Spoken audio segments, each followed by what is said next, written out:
If you ruled the world, what would you do? Lots of kids my age carry a knife, and I think it's ridiculous. If I was leader, I would finish it right now. Reckon you've got what it takes to be a leader? I'd make more people have access to clean, safe drinking water. I would make sure every child had a bicycle. I would set up theatre groups and dance classes. Then Election is the show for you. From masses of children who applied, 10 candidates have been selected for the Election campaign trail. Over the next few weeks, they'll be battling it out to prove themselves the best leader. Children have minds, and adults have to stop taking control all of the time. And win a meeting with the Prime Minister. Series judge Jonathan Dimbleby is one of the most experienced interviewers in the world. He's grilled some of the greatest leaders, including British Prime Ministers Margaret Thatcher, Tony Blair and Gordon Brown. And he's an extremely tough man to please. He'll be testing our candidates to the max, and each week, one of them will be sent home. Your campaign's over.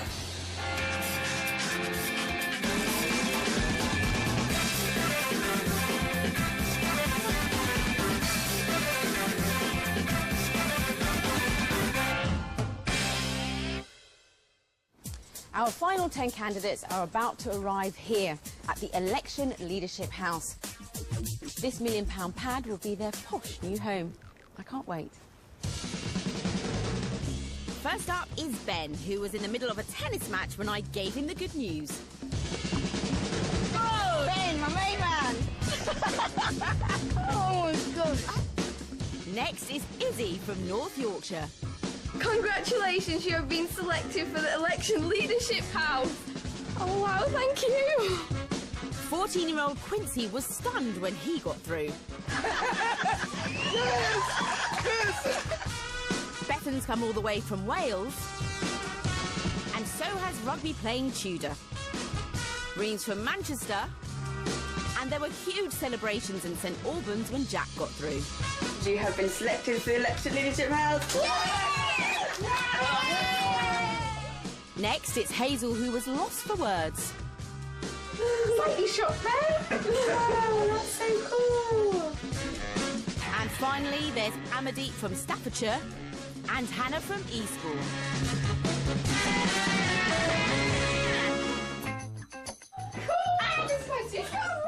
And first thing to do is check out their new London leadership pad. Is it nice, Quincy? Yes, blue. This is my bed. They might want to rule the world, but some have never stayed away from home before.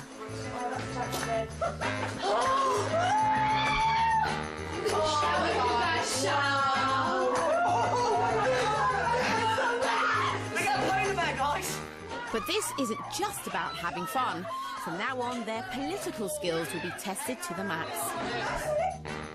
Today, the campaigns begin for our budding 10 young leaders. But by tomorrow, only 9 will survive. One candidate will be eliminated and have to head home. But no one wants to be first out. Welcome to the Election House. Congratulations, you are the final 10. How do you feel? I'm bursting of anticipation. I can see you, Ben. And Amity, what is with the shades? Just in case I don't get into the final, I thought I might as well just dress smart now. You're looking good, babe. Well, it's good to see you all. You know that this is going to be hard work, don't you? It's getting serious. Let's go!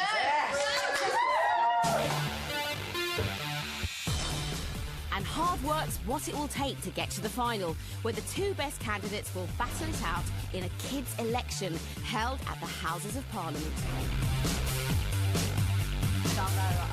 Each week, they'll be split into teams for a test of skills, set by guest leaders who are all specialists in their fields. The winning team will then have an advantage in the decisive leadership challenge, where they'll use all the skills they've learnt. And in this programme, I'll be testing them on first impressions. Things to remember. First impressions really matter. You don't get a second chance. You have to make yourself noticed. You can't afford to be shy. Any good leader needs to know that. Could you sell yourself in 30 seconds? Our candidates are about to find out if they can, to celebrity guest Michelle Dewberry, the first woman ever to win The Apprentice. To do this, they'll compete in teams, boys versus girls. So what we're going to do is each of you is going to have 30 seconds and you're going to pitch yourselves to me. You're going to tell me what your USP is, your unique selling points. What is it about you that makes you better than him, that makes you better than her? With the clock ticking, they'll have to sell themselves as the most confident and impressive team. So, we're going to start with the boys. Who's going to go first? You ready? Yeah. 30 seconds, start. Now. My name is Quincy, and I think that all leaders should show confidence when they're speaking. Hello, Michelle. I'm Amadee, and ambitious I am. I think my unique selling point is that I encourage people. I'm in a dance troupe, and I help the less able dancers to just get confidence in themselves. I try my best to fulfil my hopes, and I always bring others into things. I reckon...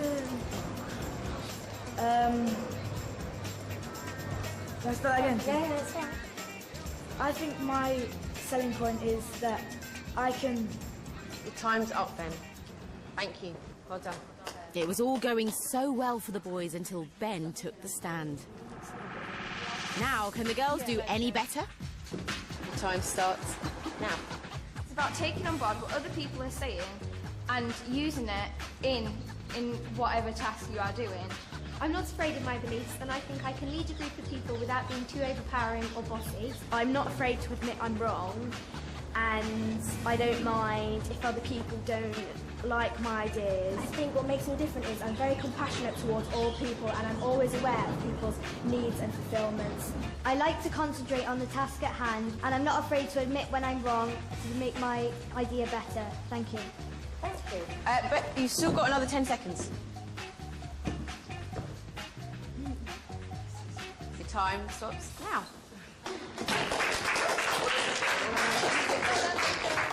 You'll be pleased to know your first test of skills is now over. So, congratulations everyone. I know that it's quite tough to stand up in front of a group of people, and you all did really well for your first attempt.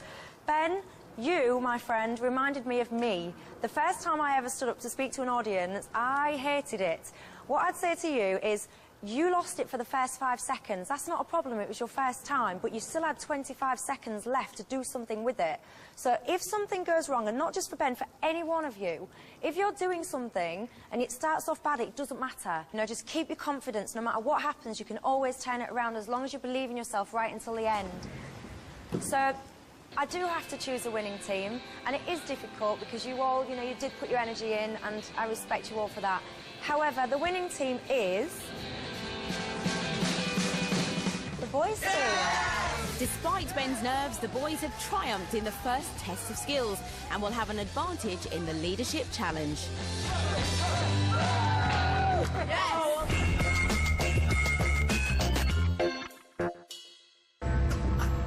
Each week, the kids face a daunting leadership challenge.